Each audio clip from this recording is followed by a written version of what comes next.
जीवनामध्ये समाजामध्ये तुम्ही वावरताना तुमच्यासारख्या लोकांना खरं म्हणजे शिकण्याची आवश्यकता आहे. बरोबर. सत्यता ज्यांच्या जीवनामध्ये आहे त्यांना कशाची भीती वाटत नाही. नुसतं चर्चा करून होत नाही. तर त्यासाठी लागणारं इन्फ्रास्ट्रक्चर आहे, त्यासाठी लागणाऱ्या सुविधा आहे, ते देण्यासाठी पायाभूत सुविधा निर्माण करण्यासाठी येणारे 5 वर्ष माझ्या दृष्टिकोनातून अत्यंत महत्वाचे आहेत. बरोबर. भरपूर विरोधकांचं हेच म्हणणं आहे की सिन्नरच्या इंडिया बुल्सला स्थगिती का लागली, यावर तुमचं म्हणणं काय नाही? समाजकार्य म्हणजे ठराविक एका जातीसाठी केलेलं काम नव्हे. बरोबर. समाजकार्य म्हणजे सर्व समाजाला बरोबर घेऊन नेतृत्व करण्याचं काम, त्याला आपण समाजकार्य म्हणतो. बरोबर. का सरकार करते? भांडवल्या लाखो करोड रुपये खर्च करतं आणि त्या योजना मेंटेन करून लोकांपर्यंत व्यवस्थित पाणी का पोहोचवत नाही? महाराज काही कळत नाही यामध्ये.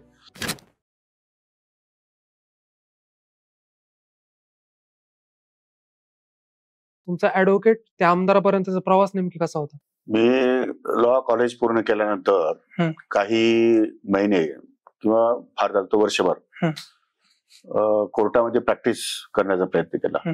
परंतु त्या काळामध्ये मी नॅशनल स्टुडंट्स युनियन ऑफ इंडियाचा जिल्हा अध्यक्ष होतो आणि त्यानंतर एका काँग्रेस पक्षाच्या राजकीय प्रवाहामध्ये बऱ्यापैकी काम करतो. दोन्ही कामं एका वेळेस करणं मला शक्य नव्हतं. सुरुवातीच्या काळामध्ये कोर्टामध्ये खूप वेळ या ठिकाणी देणं आवश्यक होतं. बरोबर. त्यामुळे तो मला देता आला नाही. त्यामुळे मग मी कोर्टाची प्रॅक्टिस सोडून दिली आणि फुल टाइम NSY या संघटनेमध्ये या ठिकाणी व्यक्त केलेला आहे, व्यतीत केलेला आहे. आणि त्यानंतर मग प्रमोशन मध्ये मी प्रजिल्हा युवक काँग्रेसचा अध्यक्ष झालो. त्यामुळे मग कंटिन्युअसली मी त्या राजकीय प्रवाहामध्ये या ठिकाणी सामील झालो. बरोबर. त्यामुळे मग आता तो प्रवास खऱ्या अर्थानं माझा कॉलेज जीवनाचा जो प्रवास आहे त्याच्या पाठीमागची जी पार्श्वभूमी आहे ती कॉलेज जीवनामध्ये विद्यार्थी संघटनेचं नेतृत्व करत असताना राजकीय या ठिकाणी जे काही मला माझे संपर्क आले किंवा ज्या लोकांशी माझे संबंध आले त्यांच्यामुळे मी ह्या सगळ्या क्षेत्रामध्ये ओढला गेलो. ऍक्च्युअली राजकारणामध्ये मी येईन किंवा यावं अशा प्रकारचा विचार त्या काळामध्ये माझ्या मनामध्ये नव्हता. परंतु तो पर्यायानं या सगळ्या गोष्टी घडत गेल्या आणि आमच्या अनेक मित्रांच्या सहकार्यामुळे अनेक मित्रांच्या बरोबर या ठिकाणी राजकारणात मी सक्रिय झालो. राजकारणात येण्यापर्यंत काय काय अडचणी आल्या तुम्हाला नेमकी? कारण प्रत्येक राजकारण्याचं हे आयुष्य धकाधकीचं असतं आणि राजकारणात येतानाही भरपूर संकटांना सामोरं जावं लागतं. तुम्हाला नेमकी काय काय अडचणी आल्या अशा? की असं आहे की राजकीय क्षेत्रामध्ये प्रत्येक माणूस हा संघर्षातून पुढे येत असतो, पुढे येणारा माणूस. बरोबर. आणि माझ्या जीवनामध्ये असे प्रचंड संघर्ष या ठिकाणी आलेले आहेत. परंतु या सर्व संघर्षाला तोंड देत असताना तत्कालीन जे माझे सहकारी होते म्हणजे NSY मध्ये असतील किंवा युथ काँग्रेसमध्ये असतील किंवा जिल्हा परिषदमध्ये असतील, संपूर्ण जिल्हाभर माझं केडर होतं आणि एक विश्वासार्हता आमच्या संघटन कार्यामध्ये या ठिकाणी होती. बरोबर. त्यामुळे मग त्यांच्या जोरावरती मी खूप मोठ्या लोकांशी संघर्ष केले. त्याच्यामध्ये अनेक वेळा अपयश आलं, काही वेळा यश आलं, परंतु त्याचा विचार न करता संघर्ष हा सातत्याने आज तागायत माझा सुरू आहे. बरोबर. आणि त्या दृष्टिकोनातून काही ठिकाणी यश मला मिळालं, पण आय एम हॅपी. म्हणजे या सगळ्या गोष्टीमध्ये कुठेतरी समाधान व्यक्त केलं पाहिजे. त्यामुळे कोणाच्याही जीवनामध्ये संघर्ष नाही किंवा सहजगत्या होत मिळतं असं सामान्य कार्यकर्त्याच्या आयुष्यात कधी घडत नाही. आणि तसा मी सामान्य कुटुंबातला माणूस आहे. तसं मी काही फार माझ्या वाडवडिलांची राजकीय पार्श्वभूमी नाही. त्यामुळे मग हे सगळं अनुभवाचे बोल पाठीशी खूपच आहेत. माझ्या संघर्षातून पुढे आलेलो आहे, त्यामुळे मला त्याची जाणीव आहे आणि त्यावरचे मित्र आजही माझ्या संपर्कात आहेत. पण अजूनही मी ते रिलेशन टिकवलेले आहेत. म्हणजे जिल्हाभर, राज्यभर, इव्हन देशामध्ये सुद्धा मला काम करायची संधी मिळाली युवक काँग्रेस आणि NSYच्या माध्यमातून. त्यामुळे ते संघटन त्या काळचं जे आजही माझं टिकून आहे, म्हणजे आजही संपर्कात आहे मी काही लोकांच्या. माणिकराव हे एक डॅशिंग नेतृत्व आहे, याचं खरं रहस्य काय नेमकी हे नक्कीच ऐकायला आवडेल आम्हाला. याच्या पाठीमागचं खरं कारण म्हणजे सत्यता. जीवनामध्ये समाजामध्ये तुम्ही वावरताना तुमच्यासारख्या लोकांना खरं म्हणजे शिकण्याची आवश्यकता आहे. बरोबर. सत्यता ज्यांच्या जीवनामध्ये आहे त्यांना कशाची भीती वाटत नाही. बरोबर. माझ्या आयुष्यामध्ये नेहमी ट्रान्सपरन्सी खूप मेंटेन केलेली आहे आणि खोटं बोललेलं मला चालत नाही किंवा मला पचत नाही किंवा ते लवकर समाजाला पण रुजत नाही. त्यामुळे सुरुवातीपासूनच माझी भूमिका अत्यंत ट्रान्सपरन्स राहिली आहे आणि सत्य जे आहे ते ऍक्सेप्ट करण्याची तयारी. त्यामुळे आपल्या हाताला कुठेही मळ नाही, आपल्या हाताला आपल्याला भीती बाळगण्याचं काही कारणच नाही. त्यामुळे मग मला त्यामध्ये स्पष्टपणा आणि त्याच्या पाठीमाग लोकांनी दिलेली साथ, लोकांना थोडा उशीर लागतो थोडस भाव या सगळ्या स्वभाव मॅच व्हायला किंवा त्यांना आवडायला. पण एकदा की तो स्वभाव त्यांना आवडला, एकदा की लोकांना माहित पडलं की नाही यांचा स्वभाव असाच आहे आणि स्वभावाप्रमाणे कमिटेड पॉलिटिशियन हे आहेत, त्यामुळे माझी एक इमेज अशी आहे की मी कमिटेड पॉलिटिशियन आहे. बरोबर. त्यामुळे लोकांना एकदा शब्द दिला आणि लोकांच्या बरोबर राहायचं म्हटलं की मी दुनिया एकच तिकडं एकदा कमिटमेंटची फायनल असतो. बरोबर. त्यामुळे लोक माझ्याबरोबर जोडले जातात. अजूनही माझ्याकडनं आधी 0.01 किंवा 0.1 वगैरे लोक फार जातात, दूर झाले असतील म्हटल्यापेक्षा संपर्कातून आउट गेले असतील, परंतु मॅक्झिमम लोक आजही माझ्या संपर्कात आहेत. बरोबर. आणि अजूनही तो विश्वास त्यांचा जो पूर्वच्या काळचा होता तो आजही कायम आहे. बघायला गेलं तर आतापर्यंत सिन्नरची भरपूर प्रगती झाली, पण मग पुढील 5 वर्षात आम्हाला कोणकोणते बदल बघायला भेटतील सिन्नरमध्ये? तुमचा प्रश्न अतिशय योग्य आहे. मी ऍज अ पीपल रिप्रेझेंटेटिव्ह म्हणून असा विचार करतो की मी ज्या क्षेत्रामध्ये काम करतो, ज्या क्षेत्रामध्ये माझं या ठिकाणी सातत्य आहे, ते क्षेत्र सर्वाधिक उंच असलं पाहिजे. मी अनेक वेळा माझ्या भाषणामध्ये आणि माझ्या विचारामध्ये लोकांना मार्गदर्शन करताना सांगतो की there is always vacancy at the top. बरोबर. सर्वात उंच जागेवरती कायम वॅकन्सी आहे, कारण तो उंच जागेवर कोणीही अनेकांचे रेकॉर्ड तोडलेले आहे. बरोबर. त्यामुळे तिथे जाण्यासाठी तुम्हाला कोणी अडू शकत नाही. तुमच्यामध्ये इच्छाशक्ती प्रबळ असली पाहिजे, तुमचे विजन चांगलं असलं पाहिजे आणि त्यासाठी पाठपुरावा करण्याची क्षमता असली पाहिजे. बरोबर. माझं स्वतःचं स्वप्न आहे की सिन्नर तालुका एका वेगळ्या विकासाच्या वळणावर शिखरावर असेल की त्यामध्ये भारतामध्ये त्याचं नाव होईल आणि अतिशय उत्कृष्ट असा तालुका, जी कमतरता माझ्या तालुक्यामध्ये आहे ती कमतरता मला येणाऱ्या 5 वर्षामध्ये एकदम कमी करायची, बदलून टाकायची किंवा संपवायची, असं माझं धोरण आहे. त्यामध्ये मग सध्या सिन्नर विधानसभा मतदारसंघ म्हटलं की महाराष्ट्रामध्ये नव्हे तर देशामध्ये दुष्काळी मतदारसंघ म्हणून एक चर्चा आहे, दुष्काळी तालुका म्हणून. पण त्या दुष्काळी तालुक्यावरती मात करण्यासाठी मी अनेक प्रकल्प या ठिकाणी हाती घेतलेले. ते प्रकल्प आता पूर्णत्वाला आलेले आहेत. एक महत्वाचा आणि अतिशय मोठा असा प्रकल्प जो मी घेतोय तो नदीजोड प्रकल्पच आहे. बरोबर. नदीजोड प्रकल्पाच्या माध्यमातून सिन्नरला जवळपास 5 TMC पाणी, म्हणजे 5000 MCFT पाणी हे नदीजोड प्रकल्पाच्या माध्यमातून उपलब्ध करणार आहे. आणि त्या पाण्यावरती सिन्नर तालुक्यातली गुंठानुगुंठा शेती ही बागायती होणार आहे. नुसती बागायती नाही तर बारमाही बागायत होणार आहे. बरोबर. त्यामुळे एक तर शेती उपजाऊ शेती आहे सिन्नरची. सिन्नरचा माणूस कष्टाळू आहे. बरोबर. आणि यातून चांगल्या प्रकारची उत्पन्न या ठिकाणी काढण्याची क्षमता त्याच्यामध्ये आहे. त्यासाठी सिन्नरला लागणारी जी पायाभूत सुविधा आहे किंवा इन्फ्रास्ट्रक्चर आहे त्याचं अपडेट या ठिकाणी आतापर्यंत मोठ्या प्रमाणात झालेलं आहे. उदाहरणार्थ नागपूर मुंबई समृद्धी हायवे हा संपूर्णपणे सिन्नर मतदारसंघातून गेलाय. जवळपास 98 किलोमीटरची लांबी ही माझ्या विधानसभा मतदारसंघातून जाते. बरोबर. त्याचप्रमाणे सुरत चेन्नईचा एक रस्ता आहे, तो जवळपास 80 किलोमीटरच्या आसपास तो सिन्नर विधानसभा मतदारसंघातून क्रॉस होतो एकमेकाला, म्हणजे तोही एक मोठा रस्ता आहे. नाशिक पुणे हा रस्ताही माझ्या मतदारसंघातून गेलेला आहे. नाशिक पुणे रेल्वे मार्गाचं कामही प्रगतीपथावर आहे, तेही DPR बनण्याचं काम सुरू आहे. आणि सुरत चेन्नई हा जो हायवे झाल्यानंतर सिन्नरच्या लोकांना शिर्डी एअरपोर्ट हे 15 ते 20 मिनिटावर आणि ओझर एअरपोर्ट 15 ते 20 मिनिटावर, असं दोन्ही बाजूला 20-25 मिनिटावरती एअरपोर्ट त्यांना अवेलेबल होणार. बरोबर. शिवाय आम्हाला JNPT जाण्यासाठी JNPTच्या माध्यमातून जहाजाच्या माध्यमातून देशभरामध्ये जगभरामध्ये जे काही शेतीमाल किंवा इतर ज्या काही गोष्टी तयार होतील त्या पाठवण्यासाठीचं एक मोठं जे काही इन्फ्रास्ट्रक्चर असेल ते पण आम्हाला JNPTच्या माध्यमातून उपलब्ध होईल. कारण या समृद्धी महामार्ग जो आहे तो JNPTला कनेक्ट करतोय. त्यामुळे तिथून आम्ही 2 ते 3 तासामध्ये JNPTला या ठिकाणी माल देऊ शकतो. त्यामुळे भविष्य हे सिन्नर तालुक्याला प्रचंड मोठं आहे. आणि ते भविष्य नुसतं चर्चा करून होत नाही, तर त्यासाठी लागणारं इन्फ्रास्ट्रक्चर आहे, त्यासाठी लागणाऱ्या सुविधा आहे, ते देण्यासाठी पायाभूत सुविधा निर्माण करण्यासाठी येणारे 5 वर्ष माझ्या दृष्टिकोनातून अत्यंत महत्वाचे आहेत. त्यामुळे मी त्यासाठी प्रयत्न करणार आहे आणि सिन्नर मी अत्यंत उच्च कळसावर या ठिकाणी सिन्नरला बघू इच्छितो. ते माझं स्वप्न आहे, ते मी पूर्ण केल्याशिवाय राहणार नाही. एवढे सारे महामार्ग सिन्नर मधून क्रॉस होत आहे, तसं म्हणलं जातं की नाशिक पुणे मुंबई हे सुवर्ण त्रिकोण आहे, तर याच्यामध्ये सिन्नरचा काय वाटा असेल तुम्हाला वाटतं? याच्यात 2-3 गोष्टी याच्यामध्ये महत्वाच्या आहेत. खरं म्हणजे तो सुवर्ण त्रिकोण हा म्हणण्यासाठी आहे, पण तो सुवर्ण त्रिकोण नसून हा जवळपास औरंगाबाद आणि अहमदनगर ह्या दोन्ही जिल्ह्यात सुद्धा सेंटरवरती आहे. बरोबर. त्यामुळे औरंगाबाद, नगर, नाशिक, नागपूर, पुणे, मुंबई या सर्वांना सोयीचं सेंटर, ग्रोथ सेंटर म्हणून जर आपण भविष्य काळात बघाल तर ते तुम्हाला कनेक्टिव्हिटीच्या दृष्टिकोनातून सिन्नरच असेल. बरोबर. त्या दृष्टिकोनातून सिन्नरला एक अनन्यसाधारण महत्व आहे. बरोबर. त्यामुळे त्या दृष्टिकोनातून त्या लोकांना सुविधा निर्माण करणं महत्वाचं आहे. शिवाय उद्योगाच्या क्षेत्रामध्ये आज नाशिक जिल्ह्यामध्ये कुठलाही उद्योजक नाशिक सोडून, सिन्नर सोडून बाहेर कुठेही उद्योग उभा करायला तयार नाही. बरोबर. काही अंशी दिंडोरीला त्या ठिकाणी प्रयत्न केले, पण दिंडोरी फार अजून सक्सेस झालेली नाहीये. 200-300 एकरामध्ये काही फार मोठी एमआयडीसी उभी राहू शकत नाही. बरोबर. सिन्नर तालुक्यामध्ये जवळपास 7,000 हेक्टर जमिनीवरती एमआयडीसीचं आरक्षण पडलेलं आहे. बरोबर. आणि त्या काही जमिनी काही शेतकऱ्यांना द्यायच्या आहेत, काही द्यायच्या नाही आहेत. पण ज्या उद्योग खात्याने यावरती तात्काळ निर्णय घेणं आवश्यक आहे. पण जे काही करायचंय ते तुम्ही लवकर करा. एक तर शेतकऱ्यांना पैसे द्या आणि त्याचं दुसरीकडे पुनर्वसन करा. बरोबर. किंवा मग त्या जमिनी डिनोटिफाय करा.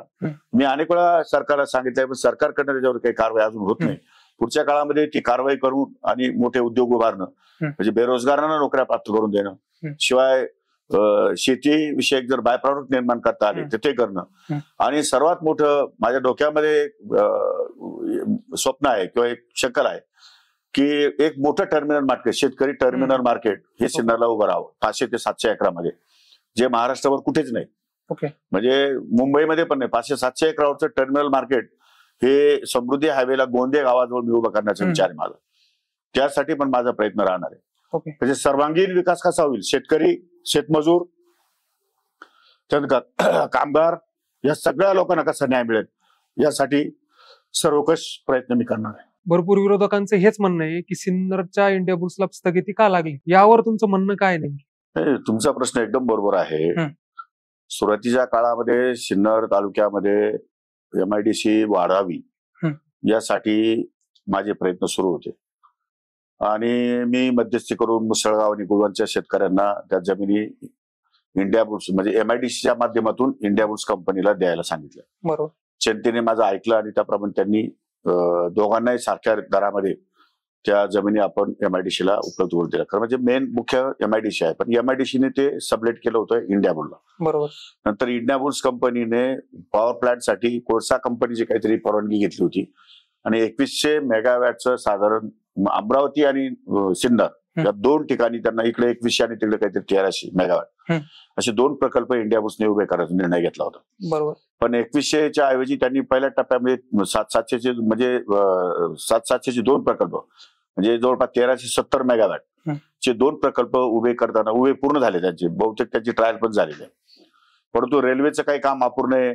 कोळसा कंपनीकडनं त्यांना सकारात्मक प्रतिसाद मिळाला नाही आणि पाण्याच्या प्रश्नावरती पण नाशिक महानगरपालिकेने बरंच राजकारण केलंय. त्यांना पाणी पण शेवटी कोळशावर वीज निर्माण करायची त्याला पाणी लागणार आहे. तर पाण्याच्या प्रश्नावर त्यांनी मग महानगरपालिकेचं जे वेस्ट वॉटर आहे ते तिथून पाईपलाईन करून तिथं पाणी आणलेलं आहे. त्याच्यावर त्यांनी टेस्टिंग पण केलंय. पण तो पाहिजे तसा अजून सक्सेस झाला नाही. त्यानंतरच्या मधल्या काळामध्ये तो कर्जबाजारी या ठिकाणी इंडिया बुल्स प्रकरण झालं आणि कर्जबाजारी झाल्यामुळे त्या कंपनीमध्ये विभाजन पण झालं. रतन इंडिया इंडिया बुल्स मधून 2-3 पार्टनर वेगळे झाले. त्यात रतन इंडियाच्या हिश्श्याला इंडिया बुल्स गेलं आणि अर्ध्या याच्यामध्ये इंडिया बुल्स आणि अर्ध्याच्या वर जमिनीवरती स्पेशल इकॉनॉमिक झोन होता SEZ. स्पेशल इकॉनॉमिक झोन मध्ये अद्यापर्यंत इंडिया बुल्सने एक वीट रचली नाही. त्यामुळे ती जमीन आता एमआयडीसीने ताब्यात घेण्याचा निर्णय घेतलेला आहे आणि ते शेवटच्या स्तरावर हायकोर्टात काहीतरी केस चालू आहे त्यांची. त्या हायकोर्टातनं त्याचा निकाल लागेल आज ना उद्या 1-2-4 महिन्यामध्ये आणि ती जमीन एमआयडीसी ताब्यात घेईल कदाचित. त्यांच्या भरपाई काय द्यायची, पैसे किती द्यायचे तो त्यांच्या वाटाघाटीचा विषय आहे. तो त्यांच्या राज्य पातळीवरती निघेल. आणि एकीकडे दुसऱ्या बाजूला कर्जबाजारी इंडिया बुल्स झाल्यामुळे तो जो प्रकल्प आहे तो बँकांनी NCLT कडे तो सुपूर्द केला, म्हणजे तो गुंडाळला गेला, म्हणजे थकला तो प्रकल्प. त्यामुळे तो NCLT जे केंद्र सरकारचं जे ट्रिब्युनल आहे त्या ट्रिब्युनलकडे तो आता सुपूर्द केला आहे आणि ट्रिब्युनलने आता त्या सर्व्हे केलाय, पेपरला जाहिराती काढल्या आहेत की ज्या ज्या लोकांचे पैसे घेणे त्यांनी इतक्या दिवसापर्यंत ट्रिब्युनल अटॅच व्हावं. म्हणजे एकंदरीत किती लोकांचं देणं आहे, त्या प्रोजेक्ट कॉस्ट किती आहे, त्याचं प्रोजेक्ट व्हॅल्युएशन किती आहे आणि कोण कोण त्याच्यामध्ये कंपनीवर टेंडर भरणार आहे, अशी ती प्रोसेस त्यांची सुरू झालेली आहे. आणि त्या प्रोसेसमध्ये आता काहीतरी 5 का 6 लोकांनी त्यामध्ये टेंडर भरलेले आहेत. बरोबर. त्यामुळे आता ते ट्रिब्युनलवरती टेंडर फायनल होईल आणि येणाऱ्या 2-4 महिन्यामध्ये ते काम कोणाला तरी एका कंपनीला मिळेल आणि उर्वरित रखडलेलं काम जे आहे ते पूर्ण होईल आणि इंडिया बुल्सचा तो पॉवर प्रकल्प सुरू होऊन जाईल. रतन इंडिया तो राहणार नाही, कदाचित नंतर विकून दुसरा मालक येईल त्याला, परंतु नंतर तो पॉवर प्रकल्प चालू होऊन जाईल. त्यासाठी पाण्याची कमतरता मी आपल्याला अगोदर सांगितल्याप्रमाणे नदी जोड प्रकल्पातून उद्योगासाठी पण पाणी काही आरक्षित आहे. म्हणजे त्या पाण्याच्या जोरावर सुद्धा रतन इंडियाला आपल्याला पाणी सप्लाय करता येईल भविष्य काळामध्ये. किंवा मग त्यांनी महापालिकेचं जे वेस्ट वॉटर उचललेलं आहे त्याच्यात पण तात्पुरत्या स्वरूपात तो प्रकल्प सुरू होऊ शकतो. म्हणजे 4-6 महिन्यामध्ये तो शेवटच्या टप्प्यात आहे. 4-6 महिन्यामध्ये हा प्रकल्प 100% सुरू होऊन जाईल. बरोबर. एवढंच नव्हे तर ती MIDCची स्पेशल इकॉनॉमिक झोनची जी 21 एकर जागा आहे ती पण जागा त्या MIDC ताब्यात घेते. तिथे मोठे उद्योग येतील. चौथी गोष्ट की आमची महापरवाडीला लँड ऍक्विजिशनचं काम सुरू आहे. तिथं पण 500 एकर जागा आहे. त्यामुळे उद्योगाला जागा आहे आणि अजून एक्सपान्शनला खूप स्कोप आहे. तर या संदर्भामध्ये उद्योजक नाशिक सिन्नर तालुक्यामध्ये खूप मोठ्या प्रमाणात यावेत अशी पण माझी धारणा आहे. त्यासाठी मी प्रयत्न करणार आहे भविष्य काळामध्ये. बरोबर. म्हणजे हे हा प्रश्न जवळपास निकाली येण्याच्या मार्गावर आहेत. फक्त 4-6 महिन्याचा कालावधी शिल्लक आहे. त्यामध्ये 100% सगळ्या प्रश्नाची उत्तरं सिन्नरच्या किंवा महाराष्ट्र जनतेला मिळतील. माणिकराव कोकाटे एक शेतकरी कुटुंबातून येतात. जर बघायला गेलं तर मागच्या वर्षी सिन्नर दुष्काळग्रस्त म्हणून जाहीर झालं होतं. तर भरपूर सारे युवक बाहेरगावी गेले होते रोजगारासाठी. तुमच्या काही उपाययोजना आहेत का सिन्नरमध्येच राहावं त्यांनी यासाठी? हे बघा, ही गोष्ट खरी आहे की सिन्नर तालुका हा दुष्काळीच आहे. शेती प्रधान तालुका आहे, परंतु पाणी नसल्यामुळे आणि पाऊस कमी पडत असल्यामुळे सिन्नर हा दुष्काळी आहे. बरोबर. मी जे माझं कुटुंब शेतकरी आहे ते मी ब्रिटिश कालीन पासून बागायती आहे. ओके. कारण आमच्या एक 4-5-6 गावांना सिन्नर तालुक्यातल्या पूर्व भागातल्या काही गावांना उजव्या गोदावरी उजवा तट कालव्याने या ठिकाणी आम्हाला आवर्तन मिळत होती. आमची त्याला बागायतला आपण जरा काय म्हणतो आपण त्याला ते 12माही पाणी आम्हाला उपलब्ध व्हायचं. तर ते आमचे त्याला आता शब्द मला आठवत नाही एक्झॅक्ट, परंतु ते त्यामुळे आम्हाला पाणी उपलब्ध व्हायचं. आणि पूर्वीपासून आमची ऊसाची शेती होती, कारखान्याला ऊस जायचा, त्यामुळे आम्ही पूर्वीपासून बऱ्यापैकी चांगली आमची आमदानी होती. गुऱ्हाळ गाळायचो आम्ही पूर्वी जेव्हा कारखान्याच्या अगोदर, त्यावेळेस गुऱ्हाळ पण चालायची. त्यामुळे पूर्वीपासून आमची शेती बागायती होती, तो काही विषय नव्हता. पण तालुक्यामध्ये मात्र कुठेच पाणी नव्हतं. एक तर कसं आहे की सिन्नरहून नाशिकहून सिन्नरला जायचं म्हटलं की तुम्हाला घाट चढून वर जावं लागतं. संगमनेरहून सिन्नरला यायचं म्हटलं घाट चढून वर यावं. सिन्नर एक तर उंचावरचा तालुका आहे, त्यामुळे सिन्नरमध्ये कमी पाऊस पडतो, कुठूनही पाणी येण्याची स्कोप नाही. बरोबर. त्या काळामध्ये लोअर कडवा आणि अप्पर कडवा हे 2 कडव्याचा सर्व्हे झाला. लोअर कडवा तत्कालीन आमदार सूर्यभानजी गडाख यांच्या नेतृत्वाखाली लोअर कडव्याचं काम सुरू झालं. बरोबर. त्याचं काम काही अंशी पूर्ण पण झालं. नंतर काही ठिकाणी नदी कमी पडला, रोजगार हमी योजनेमध्ये कॅनलची कामं झाली. त्यामुळे काही भागांना पाणी मिळालं, काही भागांना नाही मिळालं. आता या सगळ्या परिस्थितीमध्ये मी पुन्हा एकदा त्याच्यावर गांभीर्याने विचार केला की या संपूर्ण सिन्नर तालुक्यामध्ये एकच नदी वाहते, ती म्हणजे देव नदी, आणि ती अतिशय मधोमध जाते. सिन्नरच्या पश्चिम पट्ट्यामध्ये पावसाळा चांगला असतो, पश्चिम पट्ट्यामध्ये पाऊस, त्यामुळे फार तिथे शेती पहिल्यापासून बऱ्यापैकी चांगली म्हणजे भाजीपाल्यासाठी बागायती आहे. बरोबर. फक्त सिन्नरचा पूर्व भाग आणि दक्षिण आणि उत्तर या दोन्ही ठिकाणी जरा थोड्या प्रकारचं हे आहे, काय स्केअरसिटी आहे, म्हणजे दुष्काळ आहे. परंतु या सगळ्या याच्यामध्ये मार्ग काढायचा म्हणून देवनदी आपल्याला या ठिकाणी पूर्व भागात वळवता येईल का, हा एक सर्वे आमचे लक्ष्मणराव साबळे म्हणून एक माझे सहकारी आहेत, त्यांनी सुचवलं की तुम्ही नदीचं पूर्व पाणी हे तुम्ही पूर्व भागात घेतलं तर सिन्नर तालुक्याच्या पूर्व भागाचा काय पालट होईल. तर त्यावेळेस मला असं वाटत होतं की बाय नेकेड आहे की देवनदी ही वर आहे, आपलं खाली आहे, आणि पूर्व भागात वर आहे, त्यामुळे पाणी जाणार नाही. परंतु सर्वे अंतिम आहे असं लक्षात आलं की पाणी आपलं जाऊ शकतं, तो पार्ट खाली आहे बऱ्यापैकी. त्यामुळे मी सर्वे केला आणि 2 पूर कालवे जे महाराष्ट्रामध्ये नंबर 1चे कालवे आहेत, 2 अंडरग्राऊंड पूर कालवे काढले आणि त्या पूर कालव्याचं काम आता अंतिम टप्प्यात आहे, म्हणजे जवळपास संपलेलं आहे. यावर्षी पाऊस पडला तर शेवटच्या टोकापर्यंत पाणी जाईल त्यांना. परंतु इतके मोठे कालवे काढले की त्यातून जवळपास 2-5 हजार हेक्टर जमीन उलेता खाली येईल. आणि त्यानंतर पुन्हा नदी जोड प्रकल्पात त्याला जर जोड मिळाली तर मग सिन्नर तालुक्यामध्ये 12माही या ठिकाणी पाणी उपलब्ध होईल. अशा प्रकारचं पाण्याचं नियोजन सगळ्या बाजूने शेतीसाठी केलं. आणि दुसरी गोष्ट, देवनदी जी आहे सेंटरमधून जाणारी, तिला 32 ब्रिटिशकालीन बंधारे, म्हणजे इंग्रजांनी ते बंधारे बांधले आहेत आणि ब्रिटिश कालीन कालवे आहेत त्याच्यावर, म्हणजे इथं 1-1, 2-2, 3-3 किलोमीटरवरती पाणी जाऊन ती शेती बागायती करतात पावसाळ्यामध्ये. बरोबर.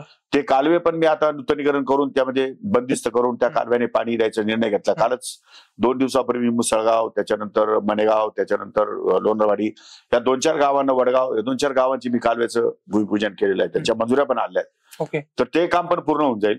आणि जर जोड नदीचं पाणी आलं, नदी जोड प्रकल्पाचं जर पाणी आलं तर सिन्नरमध्ये एकही गुंठा जमीन खाटी राहणार नाही. अशा प्रकारचं नियोजन अतिशय प्रॉम्प्ट केलंय. म्हणजे तसं विचार केला तर 1972 साली की कधी मला वाटतं राजीव गांधी प्राईम मिनिस्टर होते, आणि राजीव गांधी प्राईम मिनिस्टर असताना ते आमच्या पांगरी वावी गावाला आले होते.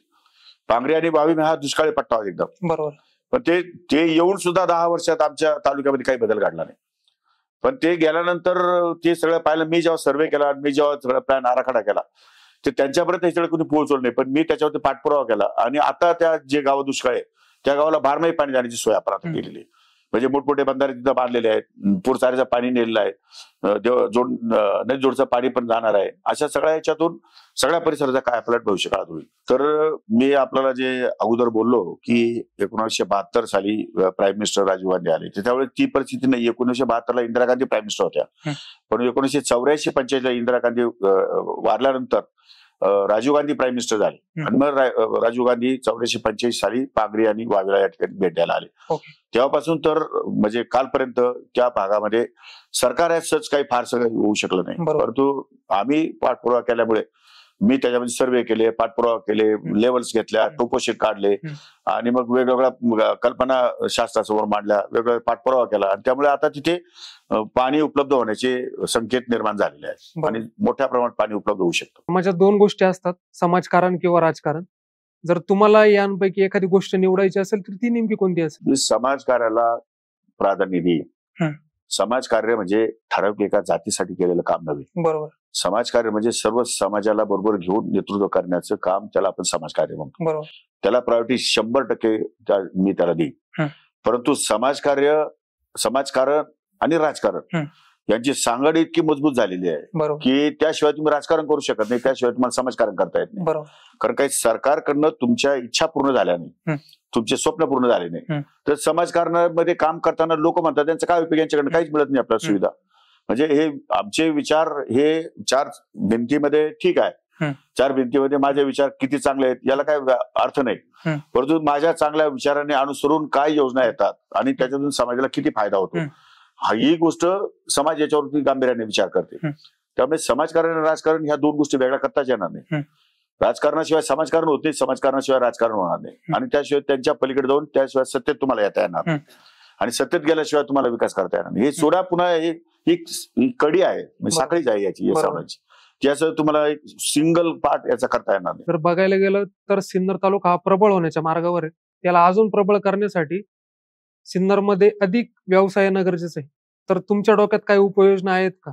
मी आपल्या सुरुवातीला सांगितलं की लोकांना अजून जर इंडिपेंडंट करायचं असेल किंवा आर्थिकदृष्ट्या सक्षम करायचं असेल तर त्यांच्या आवडीच्या किंवा त्यांच्या गरजेच्या ज्या गोष्टी आहेत त्या दिल्या गेल्या पाहिजे. नंबर 1 शेतीला पाणी, नंबर 2 त्यांच्या मुलांना रोजगार, नंबर 3 त्यांची मुलं सुशिक्षित असेल त्यांना कंपनी टाकायचे असेल त्यासाठी उद्योग, नंबर 4 पर्यटन, म्हणजे अशा नंबर 5 IT फॅक्टरीज. अशा सर्वांगीण विकासाचं सूत्र घेतल्याशिवाय तालुका आर्थिकदृष्ट्या मजबूत पूर्ण होणार नाही. काही लोक मजबूत होणं हे काही फार मोठी गोष्ट नाही. आमच्या तालुक्यात मालक आणि विडी कामगार पहिल्यापासून श्रीमंत आहे, याचा सिन्नर तालुका श्रीमंत नाही, डझंट इट. परंतु सर्वांगीण विकास जर साधायचा असेल तर वेगवेगळ्या माध्यमातून त्या सगळा आपण विकास साधला पाहिजे आणि त्या दृष्टिकोनातून आमचे प्रयत्न आहेत. शेतीच्या पाण्याचे प्रयत्न चालू आहे, पिण्याच्या पाण्याच्या योजना आतापर्यंत मी सगळ्या महाराष्ट्र जीवन प्राधिकरणाच्या बाजून सगळ्या तालुक्यामध्ये योजना राबवल्या आहेत. परंतु काही विकसित लोक आहेत, पुन्हा नवीन योजना करतात, पुन्हा नवीन करतात, सरकार ते मेंटेन करत नाही. मेंटेनन्सचा सरकारविषयी फार मोठा अभाव आहे. का सरकार करत नाही? भांडवल्या लाखो करोडो रुपये खर्च करतं आणि त्या योजना मेंटेन करून लोकांपर्यंत व्यवस्थित पाणी का पोहोचवत नाही? महाराज काही कळत नाही त्यामध्ये. म्हणजे जिल्हा परिषद आहे त्यामध्ये अकार्यक्षम आहे, शासन आहे अकार्यक्षम आहे आणि माझा आरोप आहे की ते खरोखर पिण्याच्या पाण्याची योजना नीट मेंटेन करत नाही. त्यामध्ये त्यांनी मला सांगितलं कशा करायचं मेंटेन, मी सांगाल त्यांना काय करायचं, पण ते आता दुर्दैवानं मला तेवढी संधी कधी मिळाली नाही किंवा तिथपर्यंत मी कधी पोहोचलो नाही. पण तशा प्रकारे संधी मिळाली तर मी आमूलाग्र याच्यामध्ये बदल करून टाकेल. पण त्यामध्ये उद्योग बाकी सगळ्या गोष्टी आल्या पाहिजे. पर्यटन सुद्धा एक महत्वाचा पार्ट आहे. अनेक देश हे फक्त आणि फक्त पर्यटनाच्या उत्पन्नावर अवलंबून आहेत, विकसित आहेत. त्यामुळे त्या दृष्टिकोनातून आपला भागही पर्यटनाला पुढे गेला पाहिजे. म्हणून काही गोष्टी पर्यटन दृष्टिकोनातून मी पुढे या ठिकाणी आणू इच्छितो. बरोबर. नाशिक जिल्ह्यात भरपूर सारे इंजिनिअरिंग कॉलेजेस आहेत, तर याच्या व्यतिरिक्त नाशिक दुसऱ्या काही क्षेत्रात पुढे जाऊ शकतं का? काय वाटतं तुम्हाला? एक गोष्ट बरोबर आहे की आताच्या काळामध्ये वेगवेगळे नॉलेज या ठिकाणी हब निर्माण होणं आवश्यक आहे.